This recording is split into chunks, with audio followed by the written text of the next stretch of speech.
Cassie Hyder, and boy, it has been a busy spring season so far. You know, we had that wind and hail last weekend.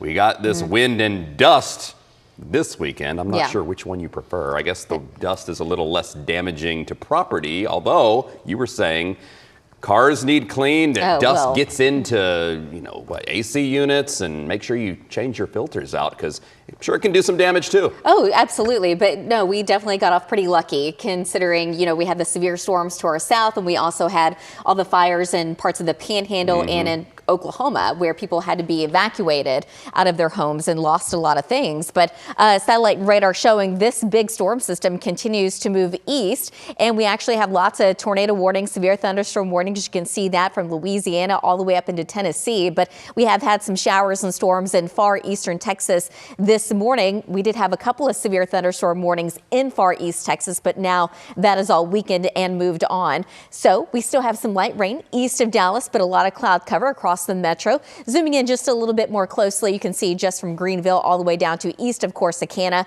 We have some light rain, but that's very spotty. That's going to continue to move east. In the meantime, lots of clouds across the metro. This is our Clyde Warren Park camera, and it's cloudy, but we also have a lot of haze because of the dust that really just has not settled in yet. We're at 57 degrees in Denton, 54 in Gainesville, 59 in Waxahachie, 59 degrees right now in Mineral Wells. Sustained wind anywhere between about 5 to 12 miles an hour in Mineral Wells, but wind gusts nothing like what we had yesterday. In fact, we don't have any wind gusts across the metro right now, but we're still seeing that 24 mile an hour wind around Mahia and 18 over there in Stephenville. So I think later today, eventually the wind's going to be picking up a little bit more, but it's not going to be nearly as blustery as yesterday.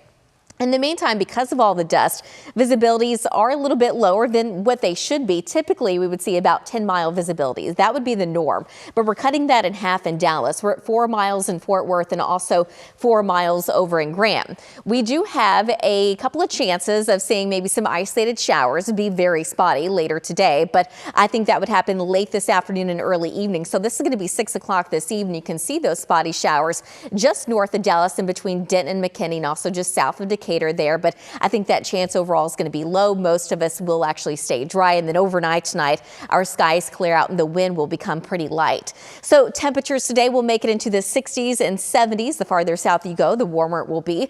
Overnight tonight, under mostly clear skies, we're dropping down into the low to mid 40s, so it's going to be a chilly start to your Sunday.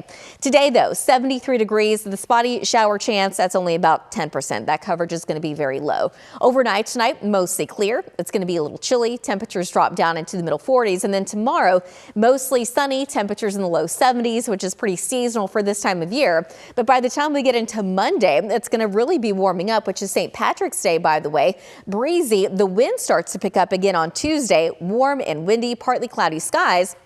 But a cold front comes in on Tuesday night, and that drops our temperatures into the upper 60s. We actually stay there for a couple of days. And then looking at that Friday, temperatures warm up into the upper 70s. And then we go back to that weekend, and now we're back in the 80s. So we're going to see quite a few ups and downs, but generally it looks like temperatures will be staying above normal. Notice on the 23rd, then we have a 30% coverage of showers and storms. And over the next 14 days, we really don't see too many chances of rain. So hopefully that holds in the forecast. Once that comes through, it will drop our temperatures down into the mid 70s. And then that Tuesday, we've got a high of about 80 degrees, and it looks like temperatures really take off after that. It looks like highs will eventually stay in the mid 80s for a while with no other chance of rain. Chris, back to you.